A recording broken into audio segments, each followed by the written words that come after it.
Okay, so this is your warm-up for 11.1 to 11.3. Go ahead and work on that, and then we'll come back and we'll work them out together. Okay, so for this one, on number 1, you guys, well, for this section, you had some formulas.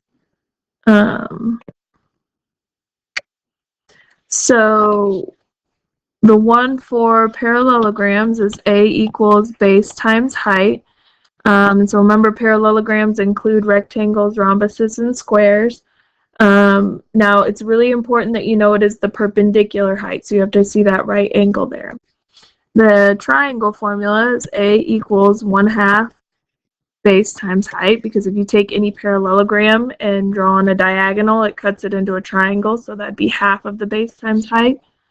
And then the trapezoid, 1/2 times the height, and then in parentheses you have to add the 2 bases. And remember, the bases of a trapezoid are the parallel sides. Okay, and so you will need to know these formulas for the test, which will be next week sometime. But you will be able to use this for your quiz, and so when it's quiz time, I'll have up the formulas when you pause the video, so it's up there for the quiz. Okay, so we have a triangle here, so you know you're using this formula. So one trick is that you can put little arrows on the little right angle box, and it's going to point to the base and the height that you need for the problem. So that's kind of a little trick you can use in case it's a really busy picture. Well, we have the height, but we don't have this base right here. But since it's a right triangle, you can use Pythagorean theorem, or this is a triple, in order to find that side length. And so that side length should be 12. So if you knew it was a triple, then you would have gotten to that quickly. Otherwise, you would have done 5 squared plus x squared equals 13 squared and solved. So now we plug in what we know. 1/2 times 12 times 5. So then that's going to be 60 times 1/2. So the area is 30. And you always have to have labels on your answers this chapter. Okay. And so looking at the notes, it's square units, because remember, you're looking, there was that example at the very beginning of your notes. If I have this 4x4 square, well, then you're breaking it into little 1x1 squares to see how many of those 1x1 squares fill that up. And so that's why it's square units, because these are squares, 1x1 squares. Your area is figuring out how many of these little 1x1 squares fill up the figure. Okay, so then without having to actually draw them in and measure, you use these formulas to find that. Okay, so it's square units. If they ask you for perimeter, then it's just units, because perimeter is the distance around the figure. So if this was 5 units plus 12 units plus 13 units, that would give you the perimeter, but the units on it would just be units. It's not square units. Okay, it's the distance around the figure. Okay, the last example on your notes talked about similar triangles or similar figures and their ratios. And we want the ratio of their areas. Well, whatever the scale factor is, remember the ratio. I know they didn't ask you this, but remember in chapter 6, we learned that the ratio of the perimeters is going to be the same as the scale factor. Okay. On that last example, when you found the areas of both and then put them in a ratio and simplified, the ratio of the areas is going to be whatever your scale factor is. So I'll make this a put it in the fraction form, and then squared. So you square the top number and you square the bottom number. So for this one, it would be 4 to 25. And that's already simplified. Okay, so that way you don't have to actually find the areas. If they give you the scale factor and they ask you what the ratio of the areas will be, then you just square both of these numbers. and that's your ratio because it's square units, so then that's why it comes out to be that. Okay, and then on this one we have a trapezoid, so then we draw this in because we don't know the height. So actually this and this are the same. Those would be the height because you've got that perpendicular there. The little trick there, you're pointing, these are the two bases, which are your parallel sides, and this is the height.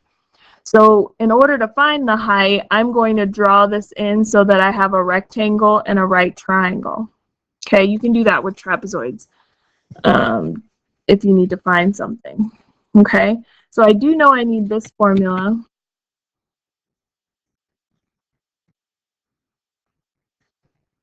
And we don't know the height. I do know the bases. So that's 3 plus 7 in there. We just need that height. Okay. So then what I'm going to do is, because this is a right triangle and it's a special right triangle, you have a 45, this will be 45 and 90. So then from here to here, you know, is 3. So if I do 7 minus 3, I get 4. So I know that from here to here is 4. Well, remember with the 45, 45, 90, then that means the two legs are equal to each other, so that means the height is 4. So I can plug that into my formula now. Okay, I don't need this side because they're not asking for perimeter. If they were, that would come out to be 4 radical 2. Okay. All right, so then go ahead and do the math. So we have 10. This will come out to be 2, so the area is 20 square units. So if they don't put feet or inches or something like that on the sides, then it's just units. And so then when you're finding area, it'd be square units. So even though that says units squared, what you're supposed to say is square units. Okay? All right, so that's the warm-up. And now let's look at your homework. And I have 4 problems here, and I'm thinking that I forgot to put the answer to number 19 on there, so that's why I chose this to be one of the problems. I don't remember if I actually did this one. So on 19, the area of a triangle is 4 square feet. Oops. So we know that A is 4 square feet. And I'm going to draw myself the triangle. I don't know if it's right, acute, or obtuse, but that doesn't matter. It says the height of the triangle. So if I drew in the height of the triangle is half its base. So if this base is, let's call that B. So I know that the height is half of B. Okay, so I'm going to rewrite H. I know it's half of the base, so 1/2 times B. Okay, well, I know the area of a triangle is 1/2 times base times height. So I'm going to plug in everything I know. So the area is 4. The base is just B. And instead of using H, I'm going to use this 1/2 the base like this, so that I only have one variable to solve for. Okay, so then let's multiply these. So it gives us 1/4, and then B times B is B squared. And that all is supposed to equal 4. All right, well, let's do algebra. We're going to get rid of the 1/4, which is equivalent to multiplying by the reciprocal, which would be 4. So then I get B squared equals 16. Then we square root to solve. Now remember, technically you get positive or negative 4 as your answer, but since we're doing side lengths, the negative doesn't work. So we know that the base is 4. And so then to get the height, we plug it back in here. So 1/2 times the base, which would be 2. Now we can always double check this. If I plug this back in, I get 1/2 times 4 times 2 does give me 4 square feet. Okay, so the big thing was here knowing that the height is half the base. Okay, on number 23, this picture is very confusing, but if you just outline the outside part here and ignore all those other lines, you have a trapezoid because this side is parallel to this side and these are not parallel to each other. So if you ignore all the other stuff, you've got a trapezoid. So I'm going to use this formula. All right, well, the height is that perpendicular height.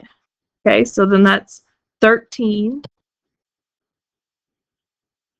Base 1 is 18, and it doesn't matter what you call base 1 or base 2.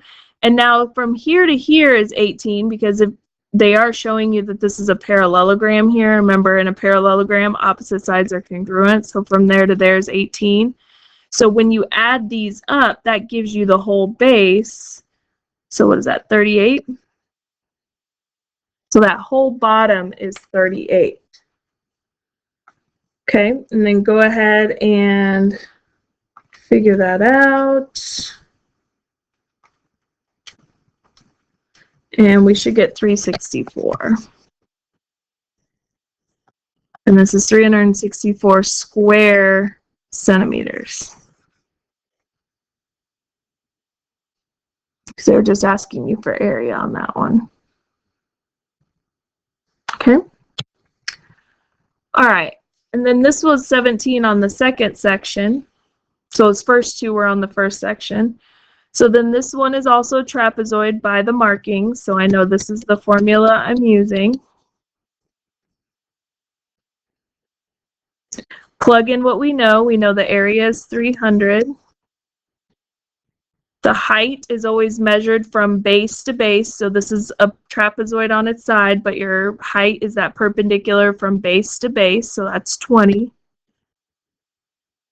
One of the bases is 10 and the other base is x.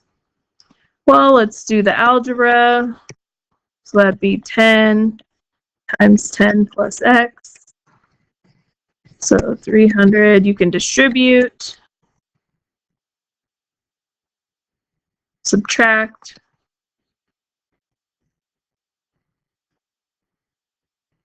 So then x is 20.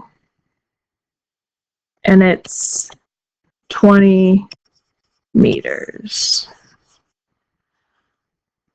And you could check, so 20 plus, or 10 plus 20 is 30, times 20 is 600, divided by 2 is 300. So it works out. Okay. And then the last one I'm going to go over is number 27 on the second one, is finding the area of the shaded region. So your first step is to identify all the shapes that you have. So we have a trapezoid on top, and then we have a rectangle. So you will need to show your work for each of those and then figure out what your final answer is with the label. So for the trapezoid, we use this formula.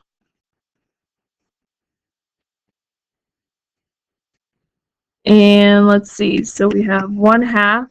Now the height of this is from here to here. And you know from here to here is 5. And it's 7 all the way up to that line. So then this has to be 2. So the height of the trapezoid is 2. The base is 7. Plus, since it's a rectangle, that's going to also be 10. And then you plug that in. So then 10 plus 7 is 17. This comes out to be 1. So the area is 17. I'm not going to put a label on just yet because that's not my final answer. Okay, the rectangle, that's area equals base times height, which would be 10 times 5. It's 50. So then the shaded this time, you're going to add those because everything's shaded in. Nothing's cut out of the other. So then 17 plus 50 gives us 67 square units, the total area. Now, when a shape is cut out of another shape, then you have to subtract the areas, the bigger area minus the part that's cut out, the smaller part cut out. Okay? All right. So go ahead and clear off your desk except for a pencil and a calculator, and then have somebody go get your dividers for the quiz, and I will write your formulas up here.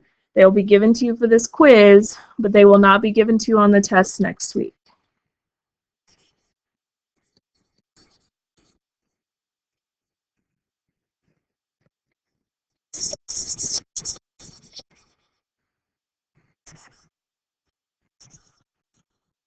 And I'm just giving you the formula. I'm not saying what all the B's and the H's are because my hope is that you at least know that.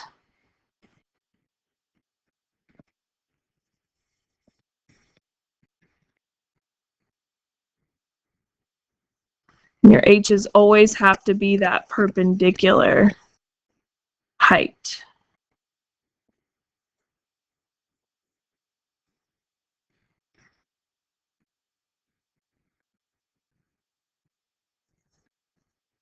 All right, so go ahead and pause it, and this will stay up so that you can use this on your quiz.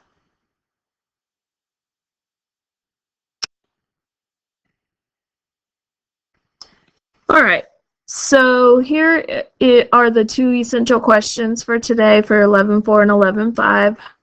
How do you find the length of an arc, and how do you find the area of a sector? So your first main idea is circumference of a circle. And throughout this, you can have the substitute pause whenever you need some more time to write down. So you may have to let the substitute know when that is. All right, so the first term is circumference of a circle. And the circumference is the distance around the outside edge of the circle. So it's the perimeter of the circle, but we don't call it perimeter. We call it circumference. So remember the relationship between the diameter and the radius. So the diameter is a chord that goes through the center, and the radius goes from a center to a point on the edge or on the circle. And the radius is always half the diameter. So you have to remember those relationships. Now these two formulas are equivalent to each other. Circumference of a circle. Circumference could be 2 times pi times radius.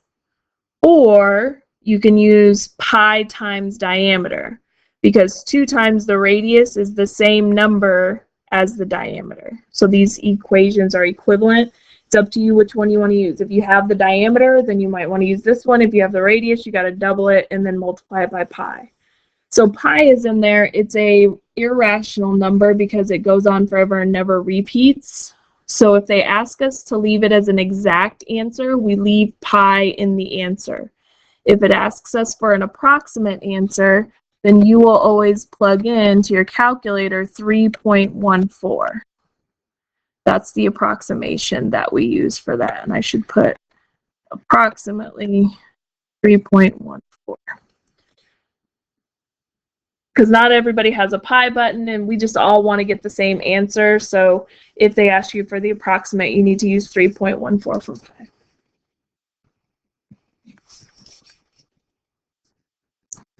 Okay, so let's do some examples. Okay.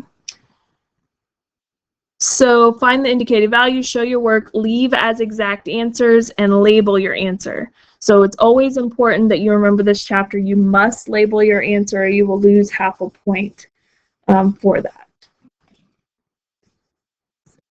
Okay, circumference, and they gave us radius, so I'm going to use this formula, 2 pi r.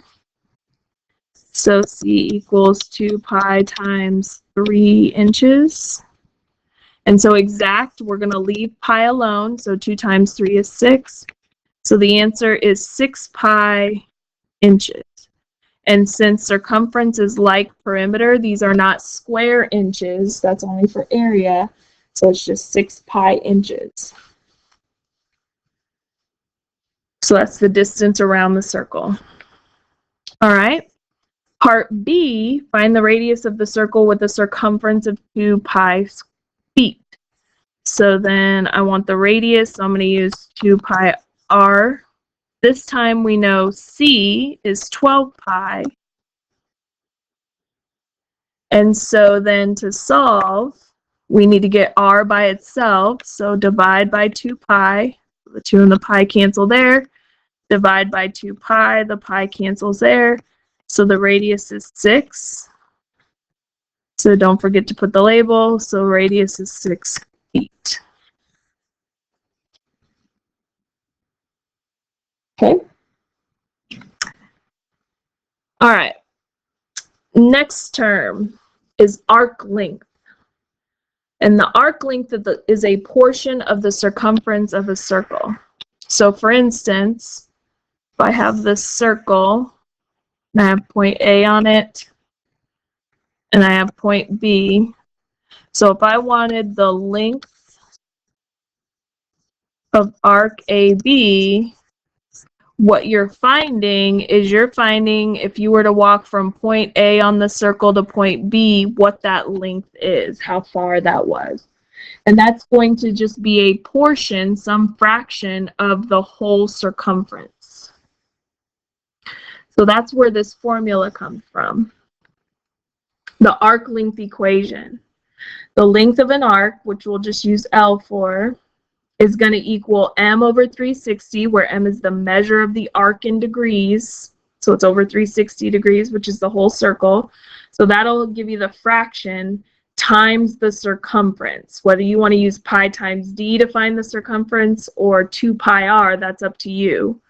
So you take m over 360, which is the measure of the arc in degrees, is m, get that fraction, and times it by the circumference, whichever circumference formula you want to use. Okay. All right, so let's do an example.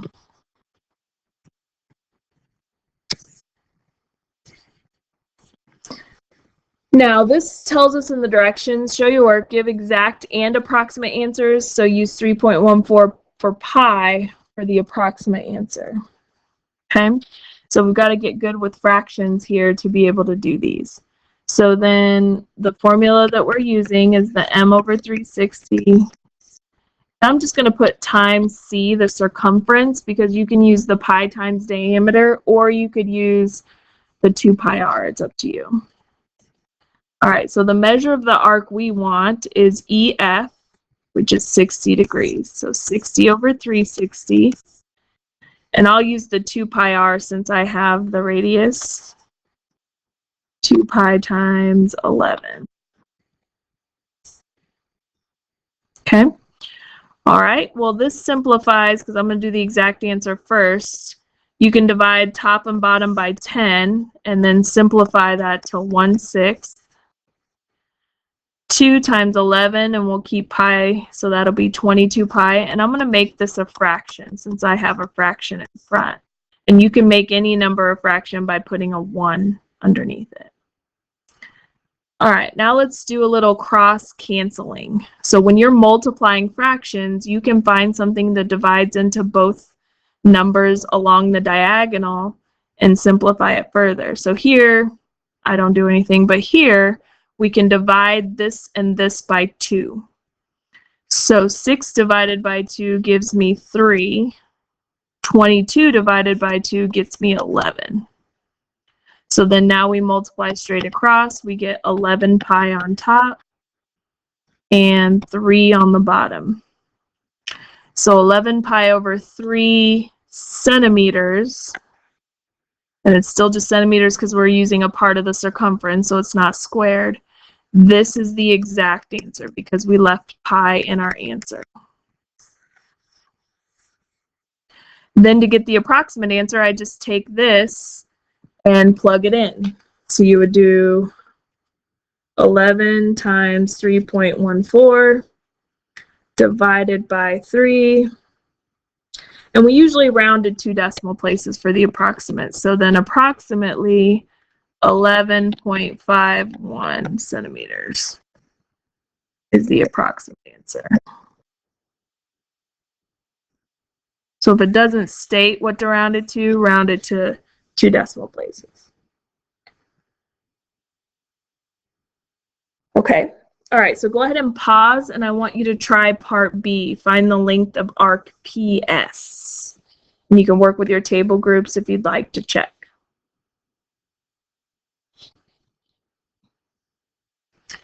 Okay, so let's check your work. So you should use the m over 360 times the circumference. Now we want PS, and this is a diameter, so this is a semicircle. So you first had to do 360 minus the 180 minus 75, which is 105.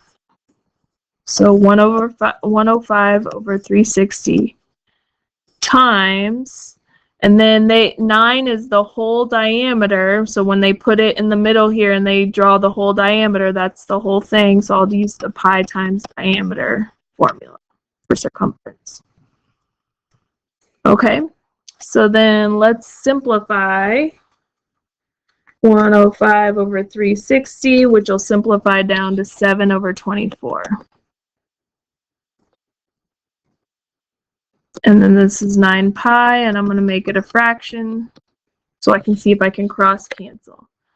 So here, nothing, but here, what divides into both 24 and 9? 3. So 3 goes in there 8 times, 3 goes in there 3 times. So multiply straight across, you get 21 pi over 8. And this would be yards. This is your exact answer that you should have gotten. And then if I do 21 times 3.4 divided by 8, 8.24 yards is your approximate.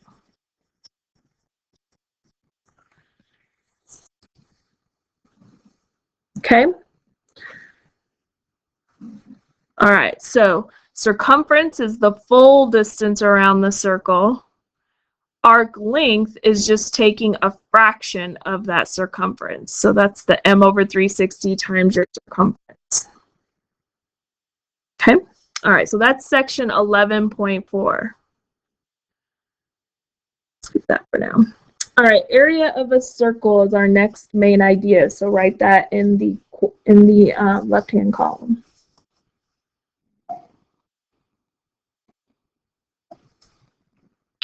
All right, so area, remember, is finding the number of little 1 by 1 squares that fits into it. So the area of a circle is pi times radius squared, or pi times r squared, where r is the radius still.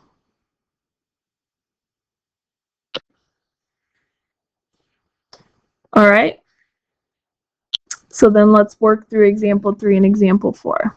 Actually, go ahead and pause, and then you see if you can work it out with your table group, and then we'll go over 3 and 4. So just do example 3 and 4, and then unpause it when you're ready. All right.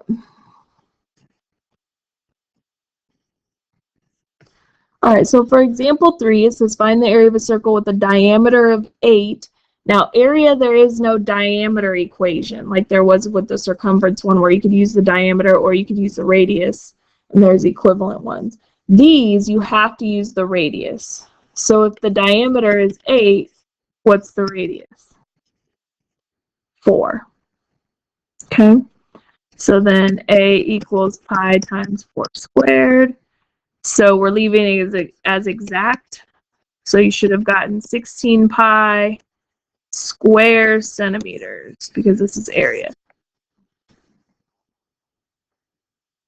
Okay. And then example 4, they gave you the area and want you to find the radius. So we're using this formula.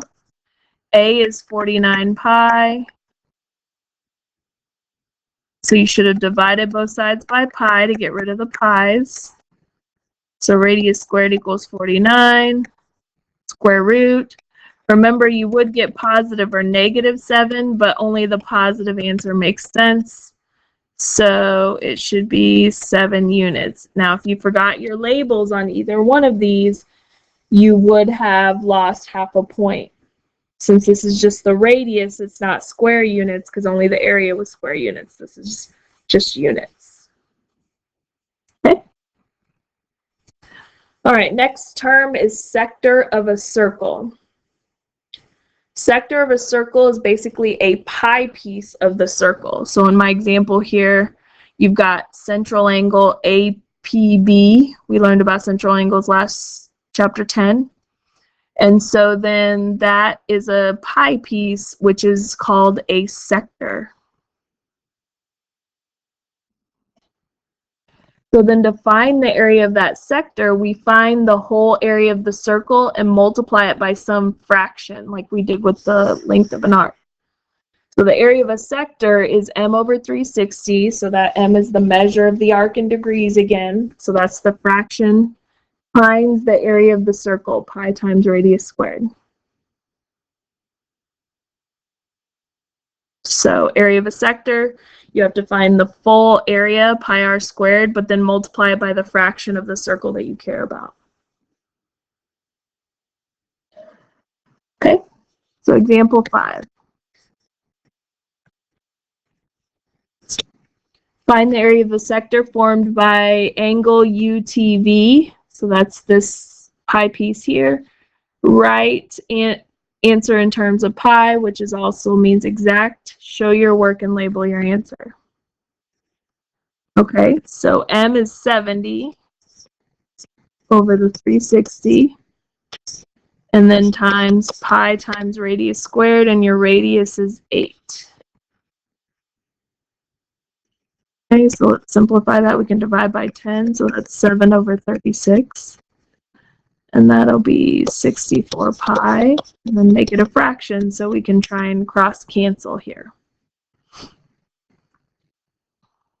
Okay, so 4 divides into both of these.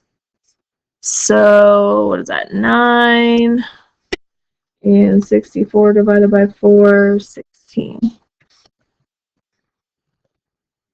Okay, now multiply straight across. So 7 times 16 gives us 112 pi over 9 when you multiply across here. And you can't simplify 112 divided by 9 any further.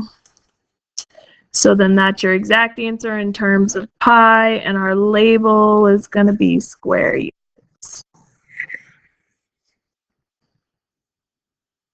Okay, so you got to remember this old algebra stuff about simplifying fractions. Now, instead of cross-canceling, you could just multiply straight across, do 7 times 64 and get that number over 36 times 1 over 36, and then simplify that fraction at that point if you'd like, if you don't like to do the cross-canceling. So you can multiply straight across, get that fraction, and then simplify that fraction if that is what you like to do better. All right, last example, find the area of the shaded region. So this whole chapter, there will be some find the area of the shaded region problems worked in. So give the exact and approximate answers, show your work, and label your answers. So remember, your first step with these area of the shaded region ones is to identify the shapes that you have. We have a rectangle, and we have 2 circles. Okay. All right, well, let's do the circle since we know the radius. So my area is actually going to be 2 times the pi radius squared. And they don't show that this is 6, but these have to be the same in order, these have to be congruent circles to be able to be inscribed inside this rectangle. Okay, so I'm going to double one of the areas so that I get the area of both circles. So then that's where this 2 in front came from, because I'm doubling this circle. So pi times 6 squared. So that'll be 36 times 2, which will be 72 pi. Okay. Now, for the rectangle, you got to get your dimensions. Well, that's 6. From here to here is 6. And from here to here is 6. So what's this whole side length going to be? 6 times 4, which is 24. Okay. What is this from here to here going to be, which is the height of your rectangle? Well, that'll be this diameter, which is 12. Okay, so area of a rectangle is base times height. So 24 times 12. which is 288. All right, so to get the shaded, are we going to add or subtract? We're going to subtract. We have to subtract the circles are cut out of the rectangle. So we take the rectangle minus the 2 circle areas. They're both cut out. Now this is your exact answer because these are not like terms since this doesn't have pi with it. So then 288 minus 72 pi square units is the exact answer. That's as far as you can go. The approximate answer is just you typing this in to figure it out and using 3.14 for pi like we always do. 288 minus 72 times 3.14. And that gives you about 61.92 square units. That's your approximate. I always think it's easier to do the exact first, leave pi alone, and then figure out what that answer is, and then just typing that into your calculator to get the approximate. Okay. All right, so that is it for sections 11.4, 11.5. Do a repetition in your notes, and then work on your 11.4, 11.5 bookwork. The answers are posted on Schoology to be able to check, and then you'll have a quiz tomorrow over this. Okay.